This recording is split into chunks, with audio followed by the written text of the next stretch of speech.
everybody, it's Cassie here at Cassie's Bookish Corner. I thank you for clicking on the video and watching.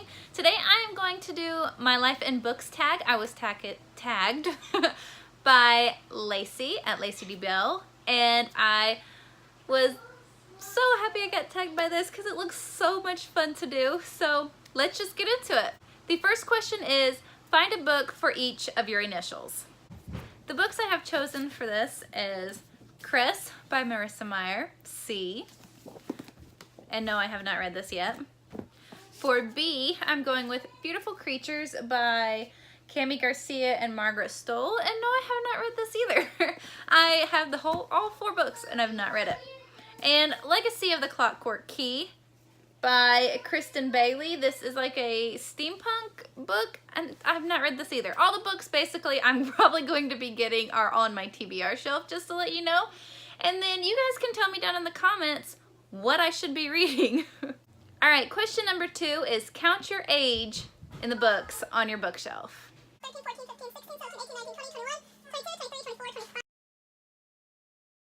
25, 26. The Last Song by Nicholas Sparks. I've not read this either, but I have watched the movie. Sorry, my camera angle is all messed up. I don't know if I'm ever going to read this because I have watched the movie and I know how sad it is, and I know I cried when the thing happened with the certain character. So I wanted to keep it because I enjoyed the movie. So that's my reason for this. The next one is pick a book set in your city, country, and I don't really have one for where I live, so I'm gonna go with my state, and that's Indiana. So I read a book recently by John Green, and that's Turtles All the Way Down, and it's taken place in Indianapolis. I go there as much as I can with my husband, and we like to play Pokemon Go up there by the canal, and it's so much fun. And so that's the book I'm choosing for the book set in your city, country, but I'm making it state. I hope that's okay. Alright, so the next question, number 4, is pick a book that represents a destination you'd love to travel to. And I have 2 books. A Darker Shade of Magic and Stalking Jack the Ripper. Both places represent London. I want to go to London, or just the UK, or just across seas. But I'm too afraid to.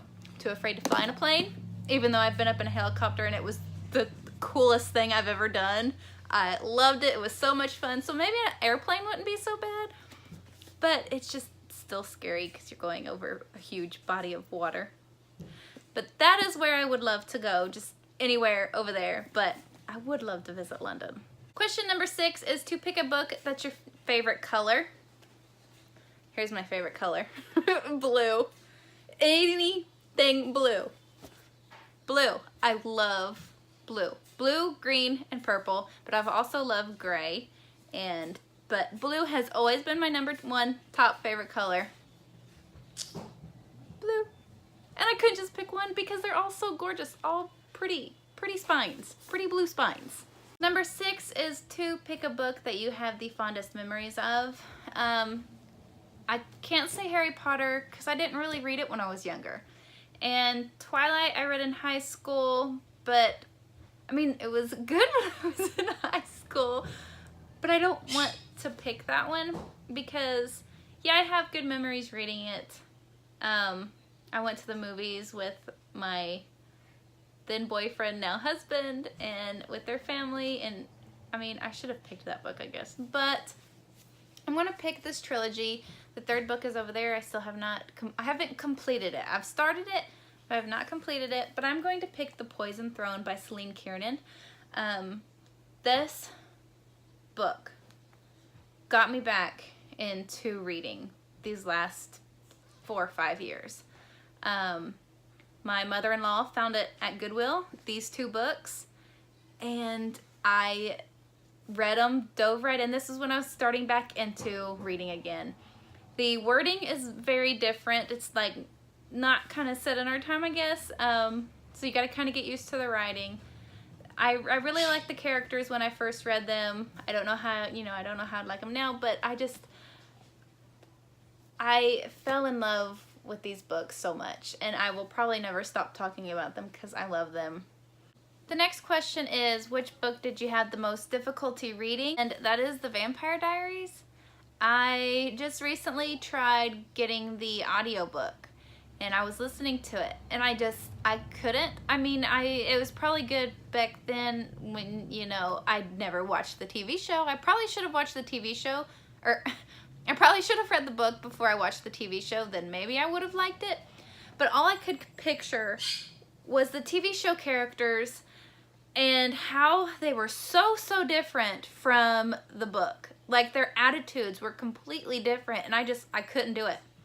I had to stop it. I had to send it back to the library. I could not listen. So I kind of know now that I've always wanted to read the Vampire Diaries books because I loved the show so much.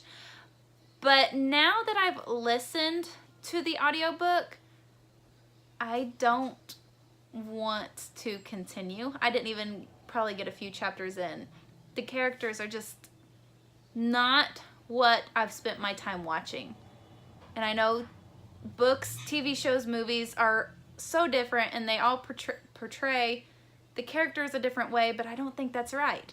If you want to make a show from the book, I think you should at least stay what goes on in the book. But in this case, I'm kind of glad that happened because I don't think I could have watched Vampire Diaries with what went on in the book. It's just, no. I prefer the show. This is one of the cases where I actually prefer the show over the book. That's a very rare case, but it is for me on this one. And the last question, question number 8, is which book in your TBR pile will give you the biggest accomplishment when you finish it?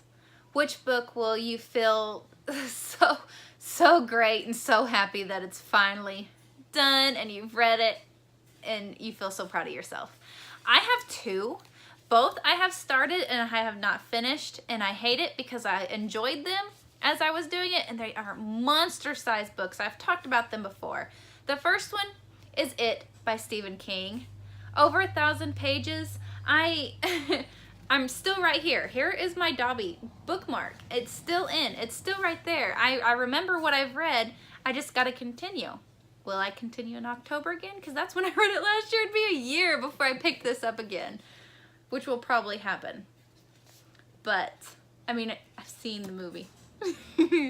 Oh, seeing the movie or seeing the show to read before you read the books. Never good because I always get turned off. Like with the Lovely Bones. Anyways, the next book is The Name of the Wind by Patrick Rothfuss. There I am with the bookmark. I've not gotten very far, but it is so good. But it's just so intimidating and huge. And I've read bigger books before, but I guess I had other books that I wanted to read, and I loved it. I really do enjoy this book. So when I finally finish both of these, I will be so happy. Thank you, Lacey, again so much for tagging me to do this video. I'm finally getting around to do a tag. I have been tagged in another one, but I have not done yet. I haven't found the perfect time for it. So, but this one I was so excited for. I want to tag some people. I want to tag Danni Buxton. I'm so sorry if I'm pronouncing the last name wrong. Lori Dawson, Nina Testa, and Andrea iRead. So all of you, I would love to see you do this tag and have fun with it. And I will talk to you guys next time in my next video.